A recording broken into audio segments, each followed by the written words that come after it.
Hi beautiful people, welcome back to my channel. It's your girl Winnie Dog here again, back with another video. So today I'm going to be telling you guys about the documents you require for your visa application to the UK to do your masters, your tier 4 visa. So if it's something you'd like to know, if it's something you'd like to watch, stay tuned. So let's get right into this video without further ado.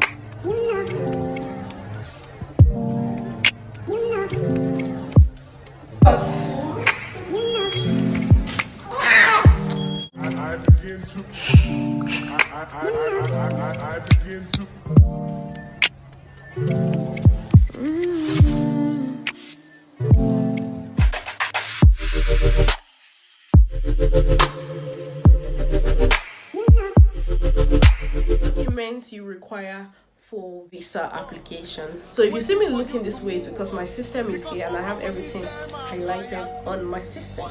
So first things first, at this stage I believe that you already have your CAS, which is your confirmation of study. It's a number that contains both numbers and letters together.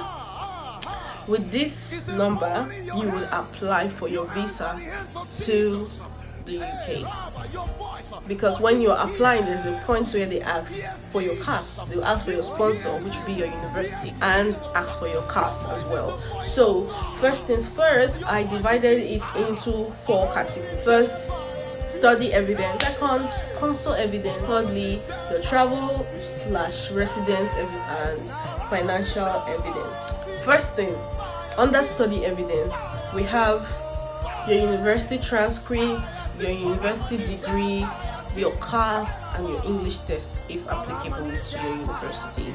So in the video where I mentioned how to choose a university and what their requirements would be, some universities actually do not require English eligibility, and if it depends on the country you're from, honestly, because there are some countries that don't require a proof of English test.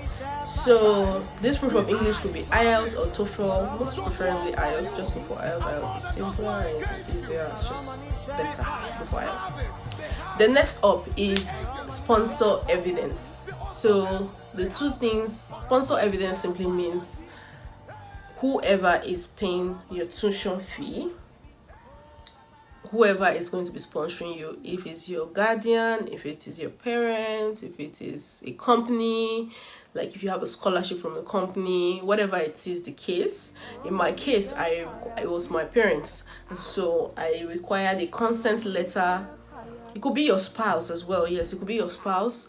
So you need a consent letter from your parents or your spouse saying that they are your parents and they would be in charge for your tuition throughout the course of your study in the UK. Your tuition, your accommodation, and your feeding, they'll be in charge of every expenses that concerns you during your period of study. Then you need your birth certificate. So you would need your birth certificate as well / marriage certificate, depending on who is your sponsor, if it's your parent or if it's your spouse that's your sponsor. Then I'll give you guys a preamble of what a consent letter should look like or sound like. So it goes thus: you write the UK immigration address from like UK visa and immigration home office, the date of application. Dear sir / madam, I am writing to confirm that so and so is my daughter / son as shown in the enclosed birth certificate. She's applying to continue her career by pursuing a master's degree. He or she is applying to pursue his or her career by pursuing a master's degree in so and so course in so and so university in so and so city. The purpose of this letter is to confirm that I will remain financially responsible for his or her studies for the duration of the studies in the UK, and I will pay all tuition fees. I will be covering her living or his living expenses. Please find enclosed bank statement for a full 28 days proof as I am in a financial position to do so. Signed, your parents' name or your spouse's name. Yours sincerely. That's it. Next up, I'll talk about a travel and residency evidence. So you need your tuberculosis test results. Now it depends on where you're applying from. I'll put the location to the Ukraine address. There's just one approved center for your TB test for the UK embassy if you're doing your visa. So I'll put the link to the address in the description box, so please do well to check the description box and like this video if this is helpful, if this information is really helpful to you. Yeah, you need your TB test. I think the TB test at the time I did it was $120. However, there will be a video coming on the cost of everything and the step-by-step process of how I did my own processing and how much it cost me. Then you need your international passports. These are the travel and residence evidence. Your international passports, then your residence permits. Like I was not applying from my home country, I was applying from Ukraine, so I needed a copy of my residence permits and my international passport, then my tuberculosis test result. And this tuberculosis test result is only valid for 6 months. So after 6 months it expires. Then you need your financial evidence, proof that you are able and capable in all regard to take care of yourself whilst in the UK. So personal bank statements, sponsors bank statements if applicable. If it's from your account the money is coming from, like if maybe your parents or your spouse transferred some money for this purpose to your account, you need a statement, your personal statement, and this statement needs to be valid for at least, not valid, this money needs to be in the account for at least 28 days. Now let me start. This particular part is really important.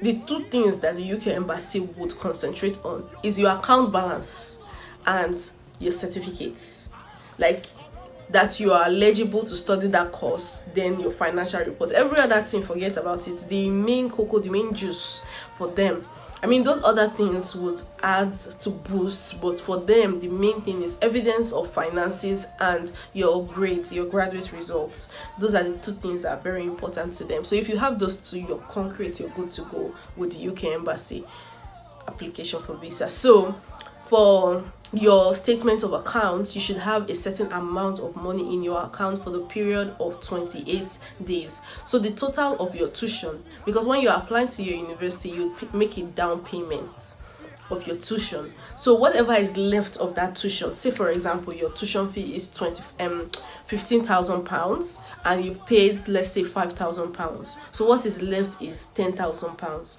So £10,000 plus your living expenses for 9 months. So take for example you're living in the UK, in London. If your university is going to be in London and you'll be living in London, if your university is in London, you have to be living in London because the embassy or the university would want you to be living at least 10 minutes, at most 10 minutes, 10-15 minutes away from the university. They don't want excuses. You're here for school, so stay close to us. So wherever your university is where you're expected to be living.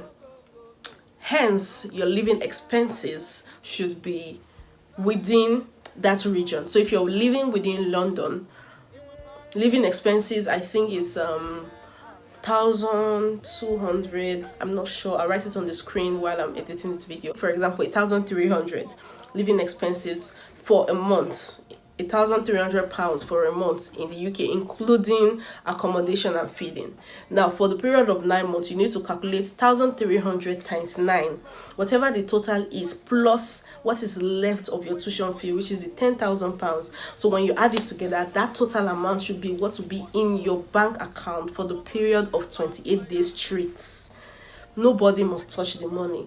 You cannot use it to do recharge cards. You cannot use it to enter keke. No, you cannot withdraw the money to even buy Domino's. No, don't even try it.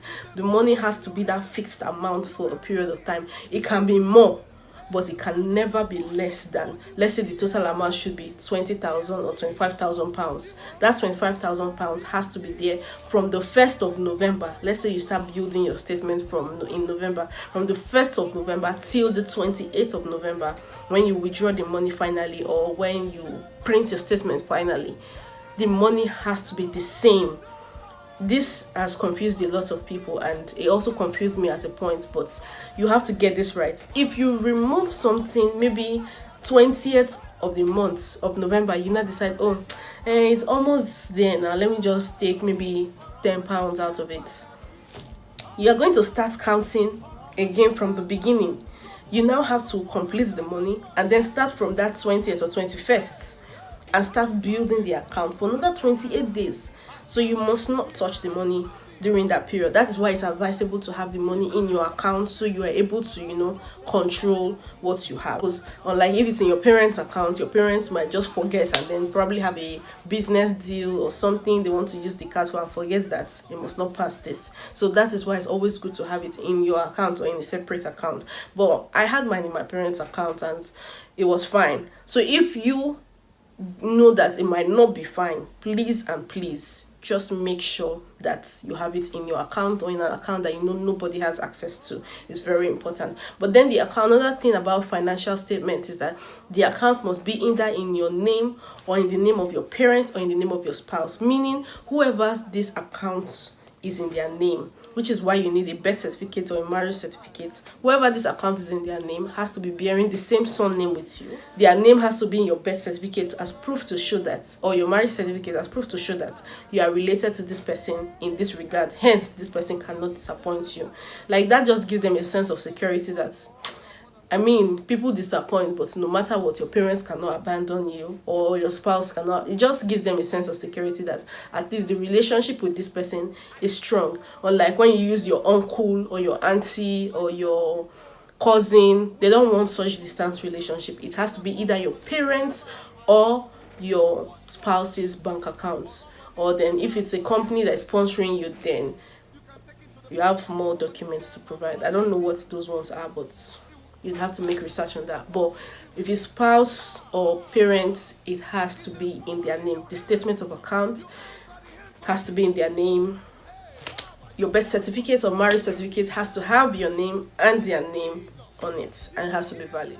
So I just want to put this out there that these are the things that I had to put in mind into perspective while applying for my visa and how I got my visa to the UK successful. If this video was helpful, please give this video a thumbs up, like this video, comment down below. I hope this was helpful to somebody. If you have more questions, please write it down in the comment or send me an email. My email is always in the description box. Send me an email or DM me on my Instagram handle. Please guys, follow my Instagram. My Instagram handle is always on the screen somewhere on the top here. Follow my Instagram. Let's chat, let's interact. I actually reply to my DMs faster than my emails because I have a separate email for my YouTube account, and so sometimes I don't really go there quite often, and maybe when I finally go there it might be a long time. So just try to go on my Instagram and DM me. That will be easier and quicker. But for business and collaborations, all in my email. Until the next time I see your beautiful faces, stay fabulous. I love you guys. Thank you for always watching. Thank you for staying tuned.